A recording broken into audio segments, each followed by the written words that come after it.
اور ساتھ ساتھ میں ایک اور بات بھی بتا دیتا ہوں کہ جب حضرت عبد المطلب کھود رہے تھے اور ان کے ساتھ کون تھا؟ ان کا ایک بیٹا حارث، صرف ایک بیٹا. اور کیونکہ تمام مکے والوں نے مخالفت کی تھی اور کہا کہ یہ بیوقوف ہے، مدد کرنے سے انکار کیا، تو اس وقت حضرت عبد المطلب نے ایک منت مانی تھی، ایک نظر مانی تھی. کیا منت مانی تھی؟ کہ اگر اللہ سبحانہ و تعالیٰ مجھے 10 بیٹے عطا کریں تو میں ان میں سے ایک کو اللہ کے واسطے ذبح اور قربان کر دوں. چنانچہ ایسا ہی ہوا کہ اللہ سبحانہ و تعالیٰ نے ان کو 10 بیٹے عطا کر دیے تھے. تو ایک رات سو رہے تھے کہ خواب میں دیکھا کہ کوئی کہہ رہا ہے کہ عبد المطلب اپنی منت کو بھول گیا ہے، تو اپنی منت کو پورا کر. تو بیدار ہوئے، بیٹوں کو اکٹھا کیا اور کہا کہ میں نے یہ منت مانی. تو بیٹوں نے کہا کہ بالکل، آپ اگر ہم میں سے کسی کو بھی چننا چاہتے ہو تو چن لو، ہم تیار ہیں.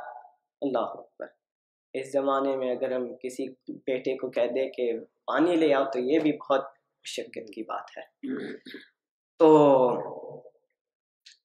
بیٹوں نے کہا کہ ہم تیار ہیں. تو عبد المطلب نے کہا کہ نہیں، اس طرح تو میں نہیں کروں گا، بلکہ میں قرا ڈالوں گا. اور قرا کیا ہے؟ اس زمانے میں تو اس کا طریقہ کچھ دوسرا تھا، لیکن میں اپنی زبان میں اور اس زمانے کا جو رواج ہے اس سے سمجھاتا ہوں کہ مثلا ٹوپی لیتے ہیں اور پھر چھٹی میں نام لکھتے ہیں اور پھر سب کچھ ٹوپی میں ڈالتے ہیں اور پھر اس سے ٹوپی سے کسی ایک کا نام نکالتے ہیں. اس کو کہتے ہیں قرا ڈالنا. تو قرا ڈالا گیا اور عبد المطلب نے نام نکالا تو کس کا نام نکلا؟ عبداللہ کا. آپ صلی اللہ علیہ وسلم کے جو والد بننے والے تھے عبداللہ، ان کا نام نکلا. تو نام نکلا تو عبد المطلب نے کہا کہ چلو جاتے ہیں، اب تمہیں ذبح کرنا ہے، میں نے اللہ سبحانہ و تعالیٰ سے منت مانی تھی.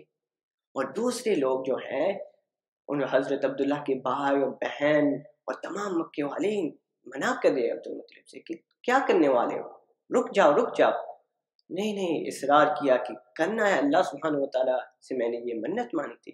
یہاں تک کہ ان کو یہ مشورہ دیا گیا کہ اس زمانے میں اگر کسی کو قتل کیا جاتا تو قتل کے بدلے میں 10 اونٹ مقتول کے فیملی کو دیا جاتا، 10 اونٹ. تو یہ مشورہ دیا گیا کہ ایسا کرو کہ ایک ٹوپی میں عبداللہ کا نام لکھو اور 10 اونٹ لکھ دو، اور جب تک عبداللہ کا نام نہ نکلے تو پھر 10 اونٹ بھراتے. تو پھر اسی طرح کیا.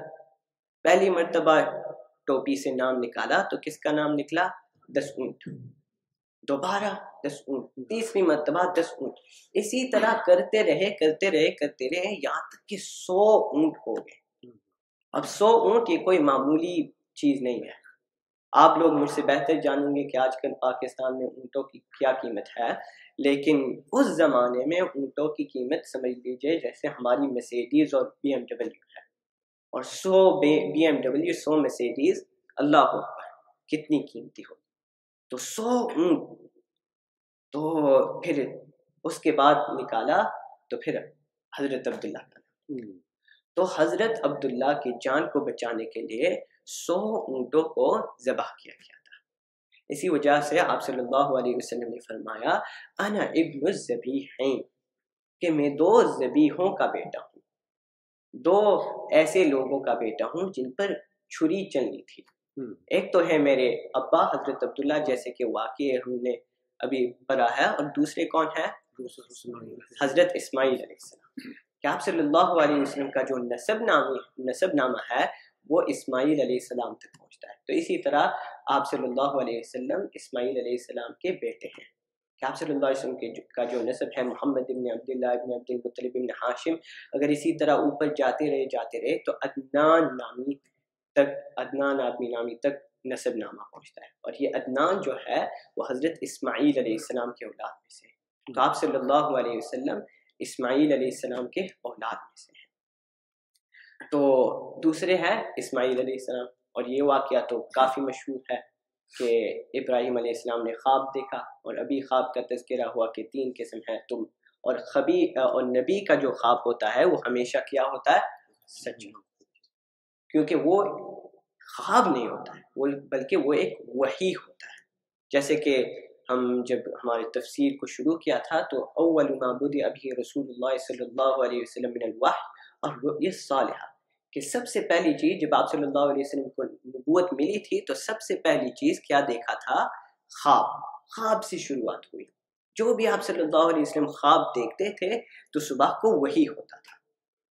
تو خواب یہ اللہ سبحانہ وتعالیٰ کی طرف سے ہوتا ہے، نبی کے لیے سچ ہوتا ہے. تو ابراہیم علیہ السلام نے خواب دیکھا کہ ذبح کرے، بار بار دیکھا، سمجھ کے بیٹے کو کہا کہ یا بنی انی ارا فی المنام انی اذبحک فانظر ماذا تری، کہ خواب میں یہ دیکھا، اب تو بتا کیا کر. تو سبحان اللہ، اسماعیل علیہ السلام اللہ کے پیغمبر بننے والے تھے اور آپ صلی اللہ علیہ وسلم کے جد امجد بننے والے تھے. کیا کہا؟ قال یا ابت افعل ما تؤمر، کہ ابا آپ کرو جس کا بھی آپ کو حکم دیا گیا ہے. ذبح کرنے کا حکم دیا گیا ہے تو آپ مجھے ذبح کر دیجئے. ستجدنی انشاء اللہ من الصابرین، اگر اللہ سبحانہ وتعالی نے چاہا تو میں صبر کرنے والوں میں سے بنوں گا. تو اسماعیل علیہ السلام پھر واقعہ تو مشہور کہ اللہ سبحانہ وتعالی نے ان کو بچا دیا. تو آپ صلی اللہ علیہ وسلم نے فرمایا انا ابن الذبیحین، کہ میں دو ذبیح کا بیٹا ہوں، ایک تو حضرت عبداللہ اور ایک حضرت اسماعیل علیہ السلام. تو یہ تھے حضرت